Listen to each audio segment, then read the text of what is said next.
अदालत परिसर में अक्सर आपने कानूनी दलीलों के बारे में सुना होगा, लेकिन 4 जनवरी के दिन वाराणसी का न्यायालय परिसर एक अन्य विषय को लेकर भी चर्चा के केंद्र में रहा। 4 जनवरी के दिन जहां एक तरफ वाराणसी में ज्ञानवापी मामले की सुनवाई होने वाली थी, वहीं इसी दौरान कोर्ट परिसर में एक बंदर भी पहुंचा। अब इसको लेकर कई बातें कही जा रही है। हमारे साथ हिंदू पक्ष के अधिवक्ता सुभाष नंदन चतुर्वेदी जी हैं। कल एक अहम सुनवाई होने वाली थी 4 जनवरी के दिन ज्ञानवापी परिसर से जुड़ी आपके जिला अदालत में।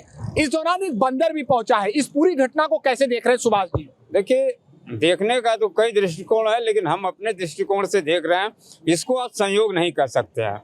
विगत वर्ष 2024 जो बीता है, काफी सुस्ती से जो है कहा जाए, जिस गति से ज्ञानवापी का मसला मुकदमे को चलना चाहिए था, उस गति में थोड़ी शिथिलता आई है।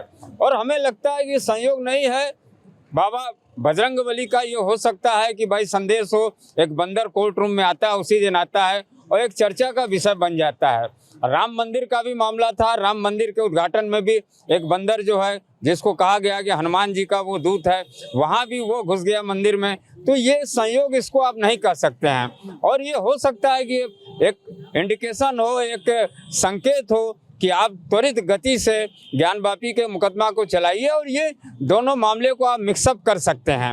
अपना अपना नज़रिया है। जो हमारा नज़रिया है, चाहे आध्यात्मिक कह लीजिए, चाहे जो भी कहिए, ये हमारा अपना नज़रिया है। लेकिन ये जो कल सुनवाई होनी थी 4 जनवरी को, उसमें तमाम जो है मुद्दे हमारे रुके पड़े हैं। एएसआई रिपोर्ट पे ऑब्जेक्शन इनवाइट करना है। लगभग साल भर से एएसआई का रिपोर्ट पिछले वर्ष आया है, लेकिन अभी तक उसमें कोई गति नहीं पकड़ी है।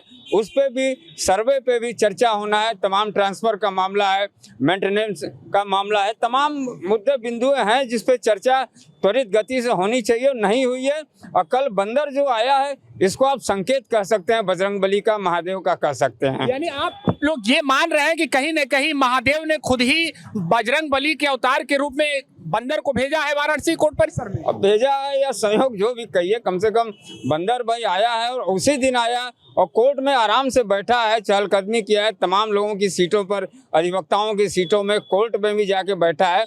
और बैठने के बाद हो सकता है कि भाई ये एक निर्देश हो, या कहा जाए कि इसको जो है कोर्ट में त्वरित गति से ज्ञानवापी का मुकदमा चले, ये संकेत हो सकता है। अगली तारीख कब? अगली तारीख 18 जनवरी को माननीय कोर्ट ने दिया है और 18 जनवरी को इस पर सुनवाई पुनः होनी है और तमाम बिंदु हमारे हैं उस पर सुनवाई होगी। मामला सुप्रीम कोर्ट में भी है, इसलिए थोड़ी शिथिलता आ गई है, लेकिन तमाम बिंदु है जिस पे माननीय कोर्ट जो है सुनवाई 18 जनवरी को करेगा। इस पे ऐसे में 18 जनवरी को वाराणसी ज्ञानवापी परिसर से जुड़े अलग अलग मामलों की सुनवाई होगी, लेकिन इससे पहले 4 जनवरी के ही दिन बंदर के पहुंचने पर हिंदू पक्ष ये भी मान रहे हैं कि कहीं न कहीं ये संकेत है कि ज्ञानवापी परिसर से जुड़े मामलों की।